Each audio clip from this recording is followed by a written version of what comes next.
Reka nongere ngusuhuze neza kandi warakoze gukora subscribe. Nitwa Prince Robert umuhungu w'Imana n'abanyarwanda. Nawe ugiye kuyikora Imana iguha umugisha.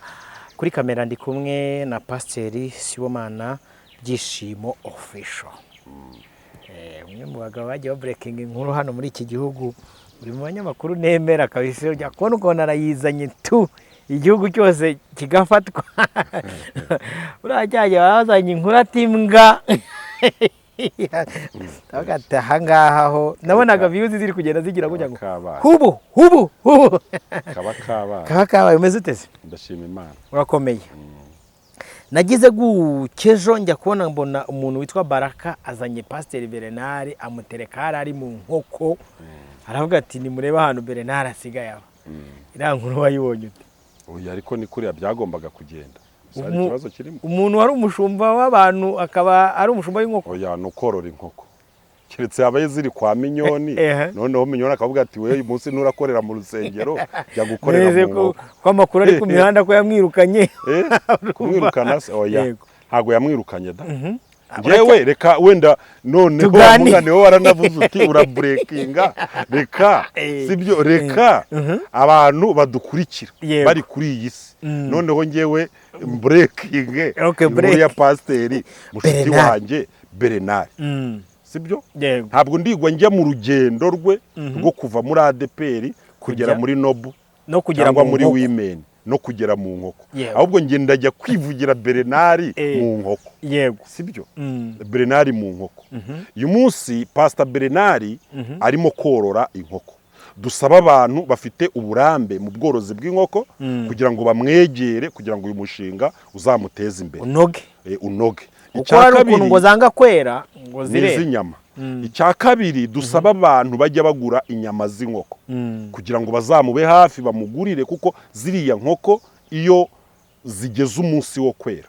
rubona abakiriya zitangira kujya muri mayinazi genda zikonsoma ariko zitiyongeraho ikiro kandi zirya byinshi kunguka kwazo rero nuko umunsi niba zarangije iminsi yazo yo kwera uyu munsi uhita uzisohora ukazijyana ku isoko bakazigura icyo gihe ayo wabona yose uba wungutse.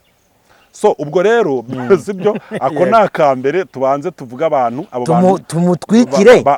badufashiriza umushumba abantu bafite amahoteli n'iki byose badufashiriza umushumba kugura inkoko zivuye muri praye y'umushumba zagenda pe shingiye ku mavuta Bernard yari afite uyu munsi ngira ngo zira nkoko zagenda zagenda gose afite ukuboko kwiza zagenda unazijyanye ukazigurisha n'inyama zazo zaba ziryoshye none kuko nerega nago Bernard ubarore yaguhaye akazi koko ntabwo Bernard oya nabantu bashaka kwamamaza nimero zacu bazifate tubamamarize nkurikiranwa n'abantu batari munsi ya miliyoni 2 ku kwezi kandi urumva audience nini iri mu Rwanda 70 na urumva ni ufite uruganda rw'akawunga mpamagara ngiye nkwamamariza nibatakagu wenda uzajya umpemba amafaranga 10 ku mufuka ayo ngayo rwose azantunga uko nge nzacuruza imifuka myinshi sibyo urumva Robe abantu baze tubamamariza noneho Bernard muri ADPR yari afite imbaraga kunzwe muri Nobo yari akunzwe nta kuntu ro mu nkoko atakundwa ibimenyetso birekana ko mu nkoko aragiriramo umugisha. Iyi fenomene niyo nshaka ko tuganiraho aho kugira ngo fenomene yesabwiye abantu bari mu mafi akagati muve mu mafi muze mu bantu. Iyi fenomene yo kuva mu bantu none ukajya mu nkoko wowe nk'umushumba bivuga hiki akiva muri ADPR abantu bagize impungenge abandi baravuga toyati mukunda idini yanyu abandi batoya zabiki ariko abagize impungenge bo barebaga inkoko bucya barebaga ko Bernard agiye korora inkoko atagiye gushumba kuko iyo abashaka gushumba ntabo yari afite bari abakirisitu baravuga ati uyu mutipe agiye korora inkoko turi kureba hirya nicyo bareba uri umuhanuzi warakwitegereza akakureba akakureba akakubwira ati Robert uvuye mu Rwanda ati ugiye atigiye muri Amerika ati jewe ndabona ugiye muri gereza kandi ufite Kandi pasiporo ufite visa. bagutereye visa na gahunda bati gendi kukubona muri gereza mwitegereje neza ngiye nkwitegereje mbonye wambaye ikanzu ndabona wowe wiyambariye amaroza Iroza. ibyo bindi ntubibwire buriya rero n'umuntu bantu bavuze ati Pastor Bernard yavuye muri ADPR bamwe batagiye gukorera amafaranga abandi bataraguzwe abandi bati ibi n'ibi buriya bariya abantu bose baramurebaga akavuga ati hari uwamurebaga yagira imunyaka mubona mu nkoko nicyo ngicyo uyu munsi ejo bundi hari n'ikiganiro cyakozwe mbona kirasibwe sibyo warakibonye nawe uti abazi kwitegereza mu isi y'umwuka barebaga umuntu ntibamubone ku gatuti bakamubona mu nkoko nkunda kuvuga ngo ni inkoko z'inkorano ziriya nkoko wari uzi ko ari inkorano ni hybride ni hybride ni semi oya n'ibintu byose rega wivuga inkoko gusa wivuga inkoko gusa n'abantu basigaye n'isengero dufite mu gihugu cy'u Rwanda ni hybride abavuga butumwa dufite ni hybride ubutumwa tuvuga ni hybride sibyo ikintu ni imodoka ni hybride ikintu kiri mu Rwanda kitari hybride ni amateke imodoka ni hybride abahanuzi dufite ni hybride sibyo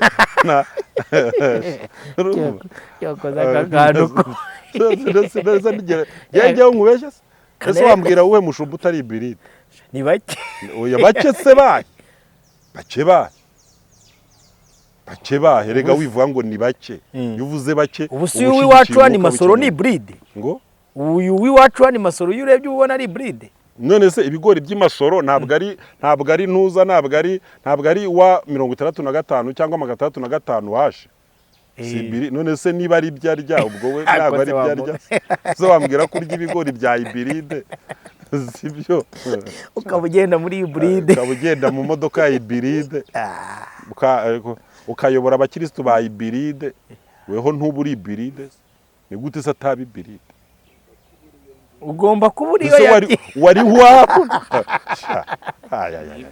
ese wakumva bwira abantu ngo bizere Yesu wapi muri hybride ntibikora wabwira abantu ngo bizere Yesu wapi yabwira abantu se ngo bakire Kristo nk'umwami n'umukiza w'ubugingo bwabo Yesu abe dadi amutwarira izina ntibibaho ese niyitwa dadi ese urambwira erega nkubwire press ibintu byarazambye byabaye agatereranzambe ibintu byarazambye ariko se uyu munsi reka turenge imbibi za Bernard turebe n'abandi bamushamikiyeho nabonye ejo bundi uvuga ati uratabariza nyapasika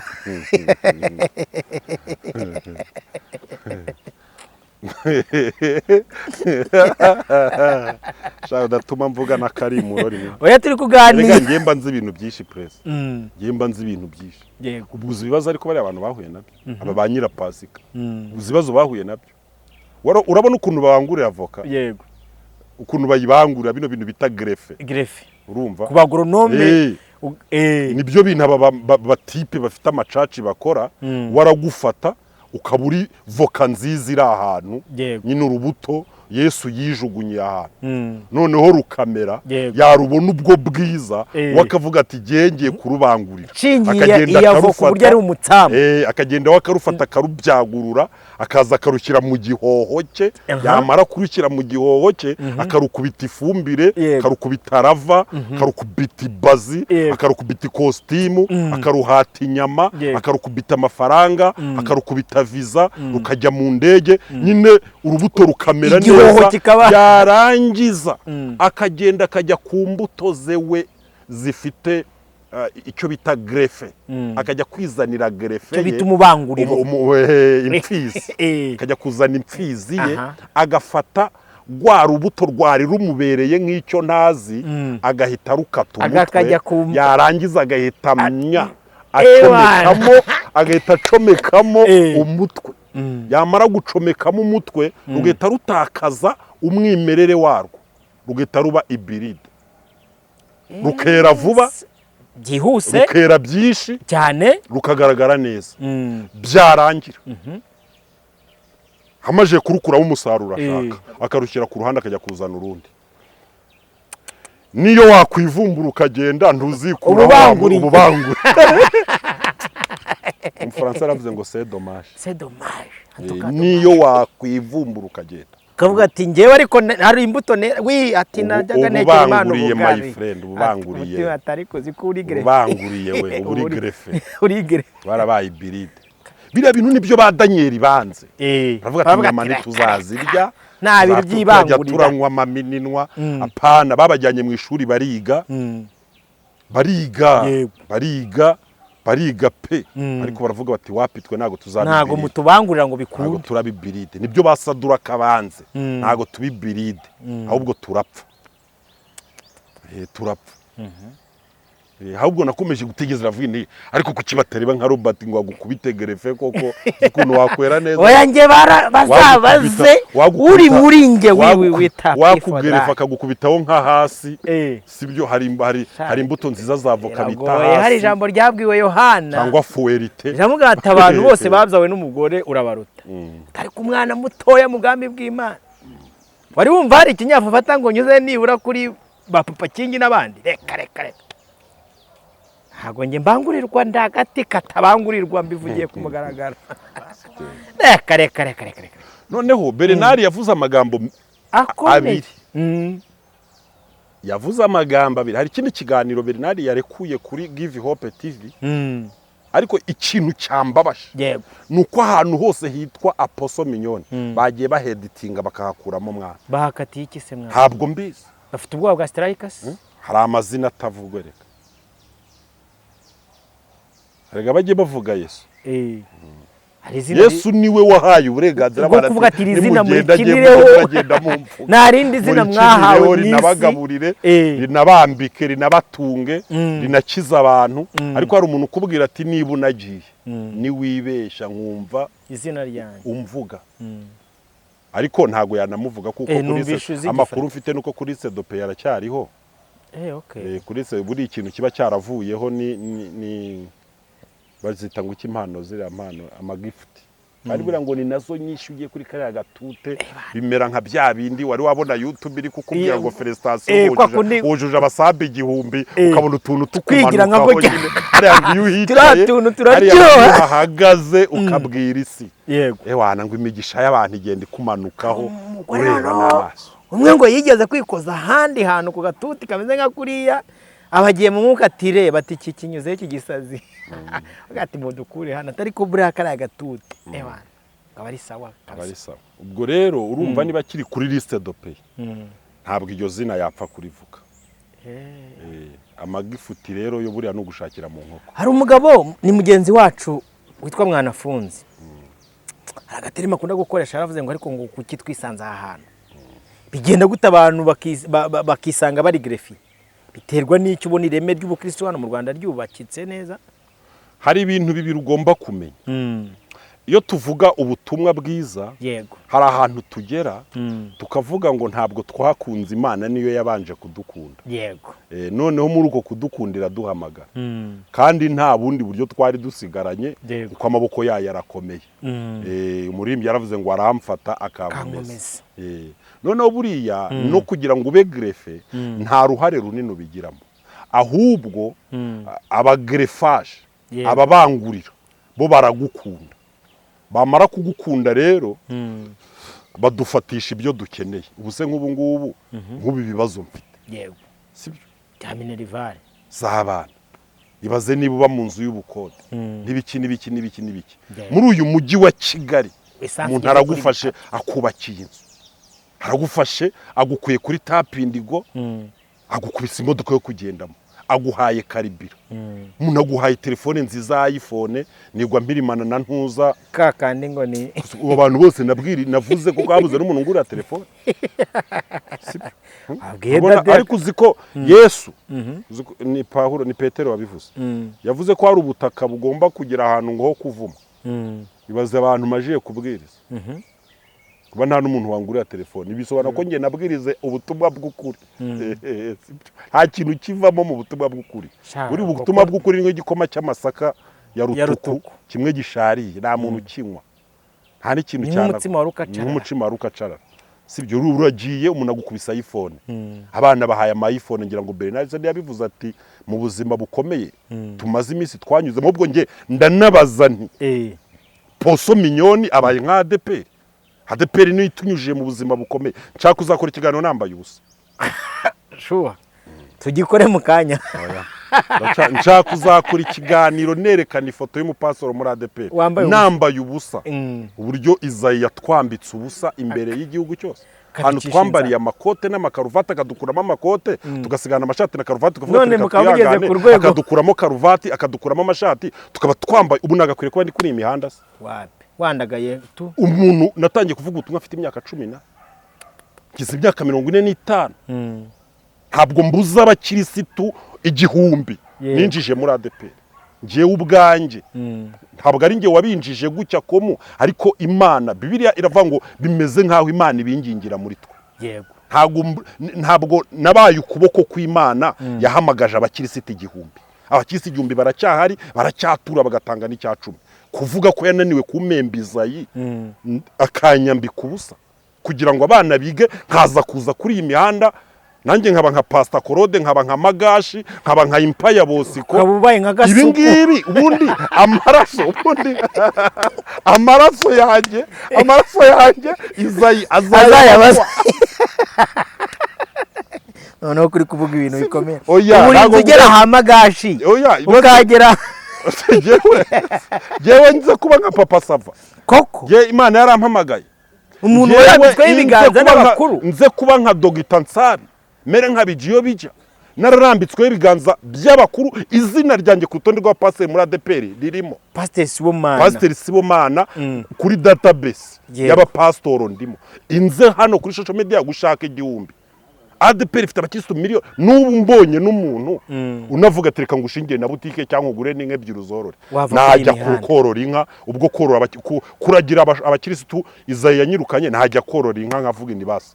sibyo buse tukira abasore twagize imirimo ntabwo nasezeye ku kazi muri leta zagavuga ati reka ngiye gukorera idini sinefite akazi se ntabwo se nari mfite amafaranga ntabwo nacuruza avate reka mbireke nitangira umurimo umuntu avuga ati nubwo bamembe 100 nta kibazo nzajya n'igibijumba n'imboga nkwe n'igikoma ariko nkorera Imana nshumba abakirisitu bishime upfuye mushyingure sibyo no najya numva kababaro ka Bernard ugeze igihe cyo kubatizwa mubatize ushingiwe mushyingire mbane nabo nsaze nge muri pasiyo RSSB impa 30 nka bya bindi so mpana tanazi yatumye acika ururondogoro ariko 30 ndi umusaza w'umupastoro abana bose baravuye mu rugo najya ndagura umugati nkagura n'amajyane n'isukari nkicara n'umukecuru wanjye tukinywera mu karu ubundi mu gupfa yanjye bakandikaho Pasteur Sibomana abakristo bose nabwirije bagashungera igituro ku munsi wo gushyingurwa bakavuga ibigwi byanjye narangiza bakandira ubu ngubu utabarutse izisa ubwo urumva abanyamihanda twatubonye uko ducuruza siko najya numva akababaro kawe none warangiza nzakora ikiganiro nambaye ubusa ntabwo iyi mihanda tuyizamo tubikunze cyangwa ngo turi abajurnaliste oya namabura kindi my friend kugeza ubwo nsigara ngiye mpanze amaso ikintu cyitwa YouTube nazi taranavugana nacyo mvuga gucya gusa wenda kuri 30 najya kubona nkabona kinyohereje amadolari 50 nkajya gushakisha dodo no gushaka wenda za bogisa z'abana n'ibindi ubu si ibyo bintu ngewe nagakwiriye kuba mbikora nibyo koko Imana yatugabije Izayi ngo adukubite uko ashaka ariko uzibuke nubwo twaba turi abanyabyaha burya muzibuka amagambo akomeye Bibiliya ivuga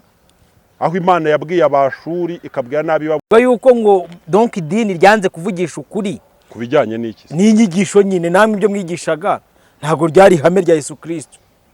none se niba mwaragiye mukadushuka nk'abakirisitu dusupoze wowe ubaye nk'ubwo kwambara hejuru ubusa ariko ngewe umukirisitu nanjye bajujubije bagakatisha muri za Dove n'ahandi ubwo se ngiye nzambara gute none se kufite agahinda wari uw'imbere iburetse yagombaga gufata abapastor akabajyana mu ngano nk'uko Tom yabajyanye inkumba mu Ruhengeri bose akabashyira mu ngando akabaha indi misiyo si byo se yego kabaha indi misiyo ati iyi misiyo mwari mufite siyo nimutware iyi misiyo aba ariyo mujyana ariko bibaye se ntabicisha inzara ngo Ariko nawe uzamwica ko wagenje niko uzagira ariko niko bibiri ivuga kuzagenzwa nawe inzara izamwica sibyo nawe inzara izamwica senda kubeshya none se Nebukadineza ntiyarishije ninde muntu se yagira icyo ujya umenya ko ahembwa miliyoni Nebukadineza ahembwaga zahabu miliyoni enye se ni zahabu yakoze wa mungari ubu se interineti ivuyeho yajya kuzirotira zigakunda wapi none se wakabimenya hagiye kuri banki agasanga netiwake yabuze yavuga ngo mumpe miliyoni enye zanjye cyangwa hari uko byagenze banki akavuga ati ariko ndabona hano hari akantu gatukura Tom se ntago yahembwaga nye se wakize uwo mushahara ko wagenje niko uzagira gute niko uzagenzwa rega nijya abantu banga kuvugisha ukuri sibyo mubwiza abantu ukuri niba umuntu atizera Yesu azarimbuka ibyo gushaka guhora Yohana 3:16 kugeza kuri 17 cyo kora kuko Imana yakunze abari mu isi byatumye itanga umwana we w'ikinege umwizera wese ahabwa ubugingo buhoraho ntabwo Yesu yaje mu isi 17 gucira abari mu isi ho iteka ahubwo yaje kubakiza no kubaha ubugingo 18 utizera uwo mwana we yamaze ntabwo ari ibintu bizaba ni we yamaze gucirwa umwizera nawe afite ubugingo nawe yaba ari sibyo nta dini ritanga ubugingo sibyo mu idini turimo nkamburera cyangwa se nk'umutaka twitwikiriye kugira ngo abantu bashobore kumva ko turi abakozi b'Imana kuko kugeza uyu munsi bibaye ngombwa ko kugira ngo abantu bemere ko turi abakozi b'Imana twambara amakabutura twayambara bibaye ngombwa kugira ngo abantu bumve ubutumwa bwiza merutse kujya gusoma gusacinga ahantu hari ifoto y'umuntu wambaye ubusa kuri YouTube yari yambaye ubusa nkanzeho umva amakuru yaje yaravuze ngo nguhaye ikaze muri iyi nkuru yanjye nzi neza ko gitumye ukanda winjira muri iki kiganiro ari ifoto y'umuntu wambaye ubusa wari utewe amatsiko n'icyo ugiye kureba arambwira ngo ikinteye agahinda ni uburyo uri umupagani mbabajwe n'uburyo uri umwanzi w'Imana sibyo kugezaho kugira ngo urebe Imana bigisaba kwambara ubusa iyo nza kuvuga ko ibyo ugiye kureba ari iby'Imana wari kubitambukaho ariko kuko umutima wawe watwawe n'ibyambaye ubusa uje wiruka Imana byayisabye kwambara ubusa kugira ngo yegere icara rero niba udakomeje gahunda yo kujya ikuzimu ukaba ushaka kujya mu ijuru noneho ufata umwanya dukurikira aya magambo y'Imana ubwo ndicara numva ijambo ry'Imana birababaje kuba umukomeda postinga ugasanga ikiganiro cye kirimo kwiruka umuntu ukina porono ugasanga biri kwiruka umuntu ngo wagiye kureba ngo kwa Sibomana Atanazi ngo aho atuye mu matiku ugasanga birimo kwiruka ariko Robert uvuze ngo umwami Yesu aragukunda ukabinyuraho ukagenda cyo ni igipimo cy'ububi abantu bafite ubwo rero amadini kubera ko utavuze idini urimo ntabwo abantu bashobora kumva ko uri umukozi w'Imana niyo mpamvu n'uyu munsi hari abantu bavuga ngo ariko ngo ADPR niba yarabakwiye kuba pasitoro ngo ikabakura ku kuyobora isengero ngo mwavuze ubutumwa wabuvuga he ko umuco w'abanyarwanda umuntu avuga ubutumwa iyo afite urusengero kuhamagara abantu ngo bazaze kumva ijambo ry'Imana hari urusengero ako se wa mungani sibyo none insengero z'igifungo jya muri statistique umubare w'ababatizwa uragabanyuka icyo ni ikintu kiba cyikoze umubare w'ababatiza uragabanyuka ahubwo abantu batangira kugabanyuka bava mu madini idini gakondo cyangwa se sadini nibo batangira kwiyongera ibyo rero byose ni urugamba abantu bafite sinzi wenda ibyo tunabijemo urumva hari igihe akenshi si mu manjye yo ndi gukora ikiganiro rimwe na rimwe bitewe n'uko Imana yampamagaye hari igihe dushobora no gutanga ikiganiro twebwe ubwacu turi kuvuga ibyacu umwuka wera bikangombwa ko aza kwivugiramo ibintu bye ari ijambo wavuze rikomeye buriya nakumvishije ku rwego uwo utabasha kumva ijambo ryitwa hybrid buriya ni ijambo rikomeye kugera ku rwego sinzi ikintu kizaba kugira ngo umuntu utaraba hybrid yirinde kuba hybrid, kuko hybrid ni ikintu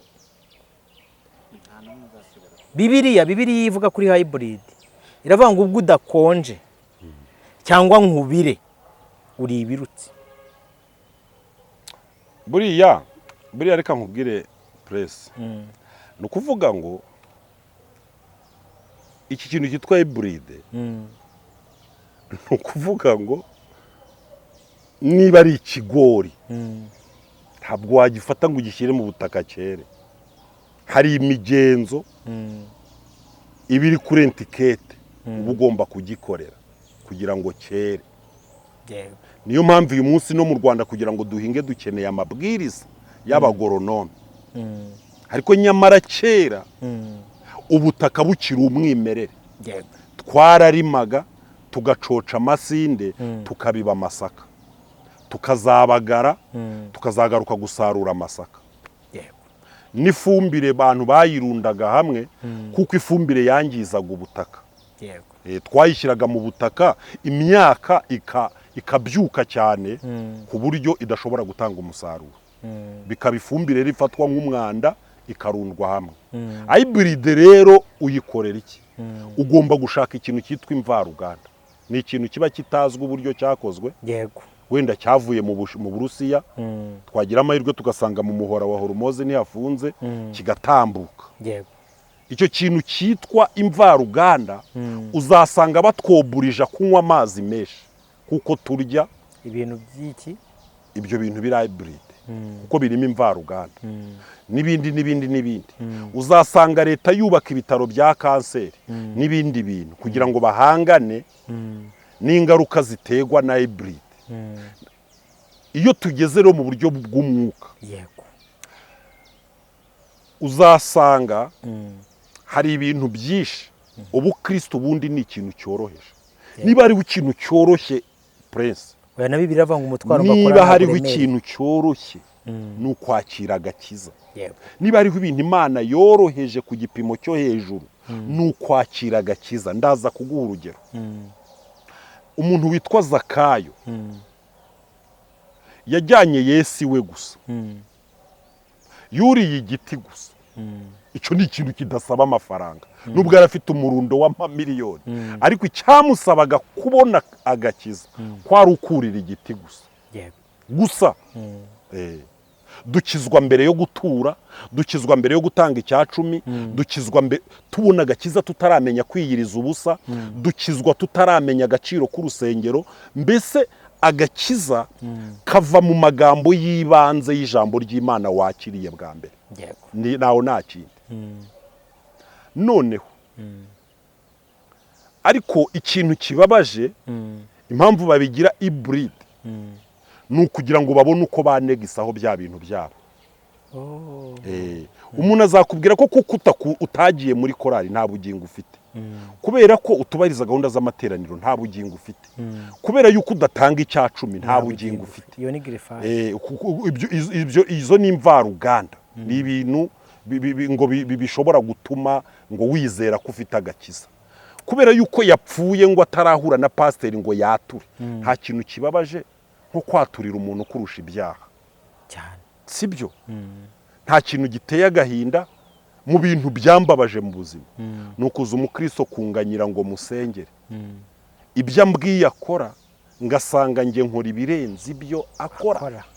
kandi akambonamo ko mfite urufunguzo rwo kuza kumukingurira ijuru ngo yinjire. Urabyumva? Urumva ikinyoma? Urumva ikinyoma? Kugeza ubwo pasitoro ajya gusura umukristo mu bitaro ntababazwe n'akababaro afite, ahubwo akihutira kumudondanga ngo ature ibyaha wakoze. Noneho kwirimba ukumva pasitoro aravuze ngo mushiki wacu yagiye mu ijuru, ngo kuko na mbere yuko apfa nge twariganiriye. Mbese agashaka kumvisha abakirisitu ko yamwihereye ijuru imbere yuko apfa, ngewe twaraganiriye rwose, muha urupapuro ari bwerekane bakamukingurira. Naramukinguriye, sibyo? Usesenguye Prince, niba koko kujya mu ijuru ari ukuba udafite icyaha na kimwe, hari umunyarwanda waba waragiyeyo? oya reka twere kujya ku isi ntituhazi nge nta yindi sinzi kadufata u nta Rwanda kindi gihugu ndajyamo n'u Rwanda yego nibyo bavuga ngo uburaya nta bibaho simbizi muri geography hari twakandagirayo niba bariho baba turabizi ntago tubizi ariko u Rwanda ndaruzi n'intara zose nazigezemo Kanombe njyayo ngiye kwakira abavuyeho simbizi niba bajyayo niba koko kujya mu ijuru bisaba ko umuntu aba yera de nta cyaha afite nta munyarwanda n'umwe kuva bapfa nta n'umwe urajyayo kuko bose bapfanye ibyaha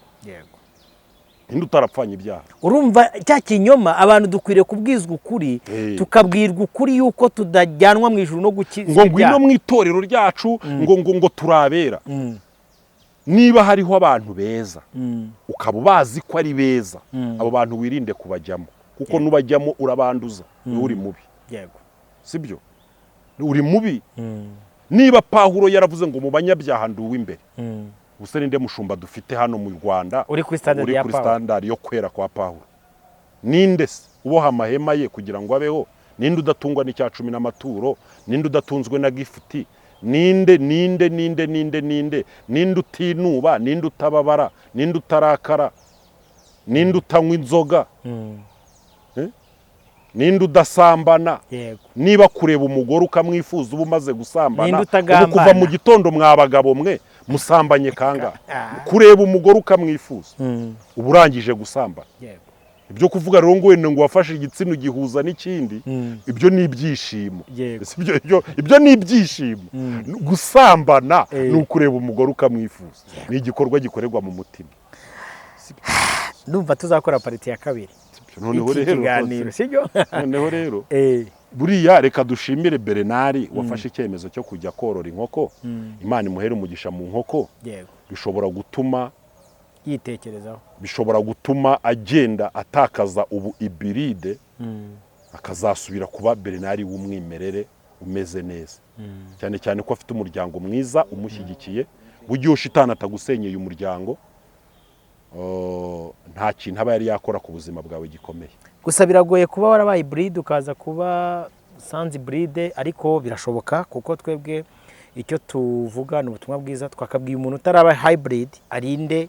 ubusugire bwe sibyo ubutaka buradusaba kuba hybrid kugira ngo twere naga ari mwese nge nawe nzaba hybrid bikubwiye kuri kamera nago nge nzaba hybrid I'm sure bihamirije kuri kamera biravuga ngo umuntu utazi gwamye ibyiringiro bye uri kuma mu maso y'abantu na Kristo nazamuhamiriza jewe rwose nago nzaba hybrid ndabidekaraye uri kumva sibyo sinambara nishyizeho ndabidekaraye n'aba bagrifaje mwahoze muvuga nge nafashe umwanzuro n'inzu yanjye ko tuzakorera Uwiteka Imana izabigufashemo arega nese cyangwa ngo sinahuye nabyo jewe reka mfate nk'urugero rubaho ubuhamya gatoya dusoza ikiganiro uribuka cyagiye cya Pasteur Theogene uzi urugamba ngiye narwanye narwo kugeza ku rwego aferi zo kuza gukora grifrage nazigezweho papa uri kumva ariko Yesu yabanye nanjye umugabo wo kumuhamya rero kandi uko yabanaga nanjye kera wa mugani wa Kareba kugeza n'uyu munsi zambaraga nateranaga ndacyazi ifite Imana imamagara uko narindi kera n'uyu munsi nikone burarega byiringi pastor reka nkohe nk'urugero rwa hafi sibyo niba hari ikintu gikomeye n'abantu bari gukora umurimo w'Imana kuri iyi mihanda yacu haranyerera nk'uko mukunda kubivuga n'ahantu hagoye ngewe hana haje 2018 buse nabona uretse ko nta n'umurimo w'Imana uharereka ahubwo abantu bari kubona umurimo w'Imana kuri iyi mihanda nabo ubwabo bafite ibibazo kuri iyi mihanda nta murimo w'Imana uhari kuri iyi mihanda hari amaco y'inda hakaba n'ibyishimo ku batureba bashobora kubona abantu biyamira umuntu akaba yaba yiciye muri saro yashyize muri frate hariya agakira stress zo mu mutwe nawe ukinjiza ako kayero ubuzima bugakomeza aho Imana izashaka kuzanira umurimo rero twiteguye kuzawukora okay reka dusoze ikiganiro buryo umuntu atanga icyo afite nimugashira ibintu bidahari niba isoko nta busheri irimo nta yihari nyine sibyo ubwo nuzana mihene kubaga zayicyura ikiriho uruhu sibyo nta bagiro ririmo reka tubashimire Imana ibahe umugisha dushimire n'umuvandimwe nukuri Imana igumugisha tukoze ikiganiro cyiza pe kandi n'abadukurikiye namwe dukeneye ibitekerezo byanyu niba utaraba grifere uri kumva ushaka kubyo kiwirinda kandi wa mungana n'umuvandimwe muri iki kiganiro kirakomeye ubu butaka burashariye iri soko